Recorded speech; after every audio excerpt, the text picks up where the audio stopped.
Dominic, it's your boy Ink. Welcome to another episode of Cowboy Bebop. Uh, leaving Netflix on in 3 days. So I have 3 days to watch 26 episodes, which is roughly 10 hours. I'm gonna have a problem, but we'll try to do it. We'll try to do it, and we'll try together. Right?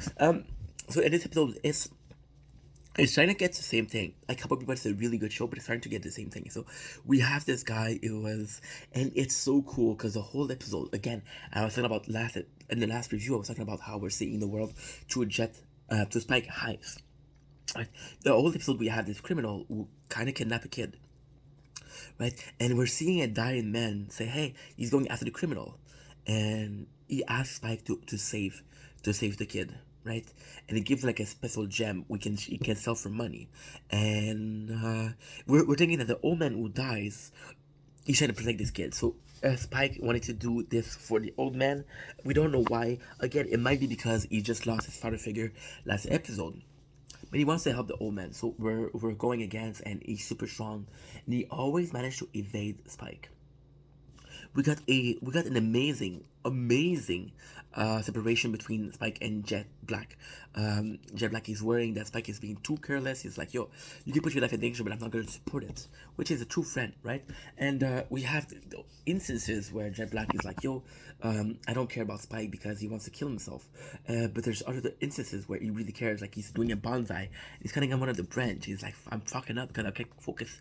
I'm focusing and I'm worried about my friends," right? So in the worst possible ways, we are understanding that Spike is not alone, and that Jet Black being his only friend, it does matter. It matters in a stupid fashion, and it's kind of cool because we're seeing this lone wolf, and no, it's not a lone wolf. He has people that cares about him.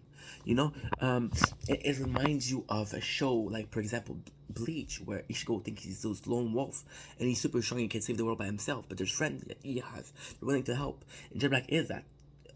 Spike would be able to survive on his own, but Jet Black is there, right? The show. So we're trying to get the kid back, and then it's weird because the old man say, "Be careful how he looks." And then we later learn that the kid is the villain, and that the person he was trying to save, the old man he was trying to save was the other old man, not the kid. And then we learn, which is phenomenal. So we're talking about pretty cool concept about by biology, mechanics, and genetics, right? And but we're also learning about perception. We always thought that the kid was a victim, but he wasn't. He was the old man was a victim, and just like Spike, it does show it served a greater purpose. And that's why the show is so good. It served the greater purpose of saying, "What if I killed the guy and I didn't take the time to think that he's a kid? The kid was a bad guy. What if Spike, in a moment decision, has to decide who he wants to kill, who he wants to believe? He would have believed the old man. He would have believed the kid, not the old man. Then we later learn that the little kid is the bad person, and that the old man was being tried to save the whole time. And it's kind of funny because the kid sells the beans, so he says, "I'm the bad guy." But if he didn't say that, we would have a complete different outcome.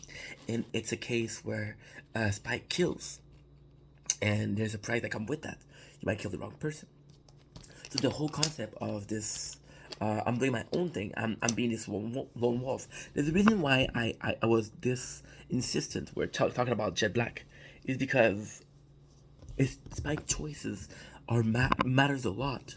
There's a lot of things that he can do that can actually hurt somebody, and by hurting somebody, that you understand that no, this is not a good option. This is not a good like path, because you're fucking up, and if you fuck up, there's real life consequences. And that's why the show is good, because again, we're talking about a world that we know nothing about, and we just realize how little we know about humanity, and that means something. Who knows? Maybe I'm just going crazy. That was I love you guys. Peace.